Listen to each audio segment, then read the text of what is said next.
talent kí n ṣàdúrà Yínká talent kò fowó lẹ bẹ́ẹ̀ kó máa lọ bẹ́ẹ̀ Aje Festival 2020.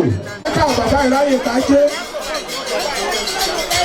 ẹ jọ má jẹ́ ká kánjú wá pé atari tá a bá ti ń gbajẹ́ yẹn jẹ́ ká máa lọ bẹ́ẹ̀ tá a bá ti ń gbajẹ́ yẹn má jẹ́ ká dúró Ajé wa ò ní dúró ẹ jẹ́ ká máa padà sẹ́yìn bẹ́ẹ̀ Ajé wa máa lọ bẹ́ẹ̀ ni tá a bá ti ń gbà ẹ jẹ́ ká máa sún mẹ́yìn bẹ́ẹ̀ ẹ jọ ẹ̀yin tí ẹ bá ti ń gbà ẹ ká máa sún mẹ́yìn.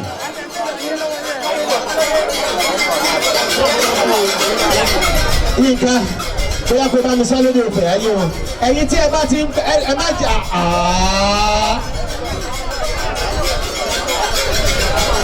tí a bá ti ń gba ẹ jẹ́ ká máa sún mẹ́yìn ẹ jẹ́ ká wo tí olórí wà lórí ìjókòó àti àwọn kábíyèsí gbogbo tí wọ́n jókòó àwọn bàbá wa náà tí wọ́n jókòó ẹ jọ̀ọ́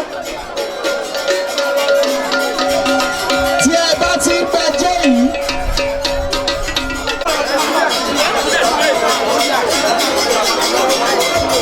tí ẹ bá ti ń gbajẹ́ yìí ẹ jọ̀ọ́ ẹ bá wa sún mẹ́yìn ẹ ṣé o.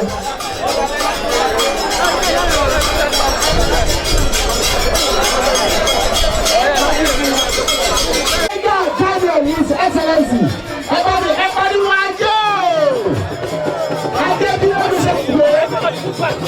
Festival 2020 October. Hey, Daniel, you're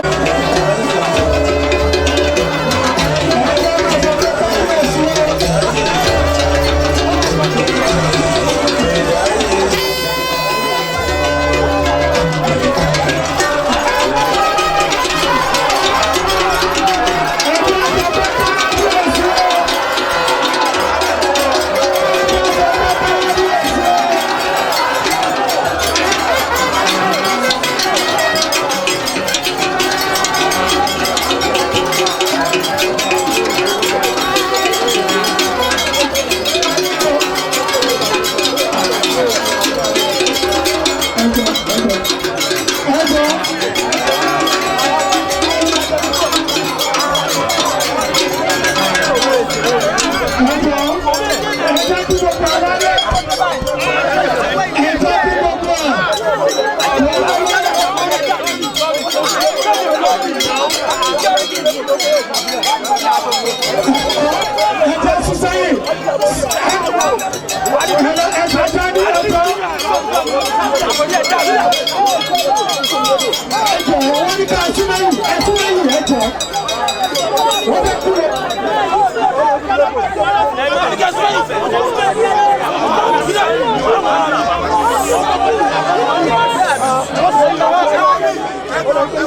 you.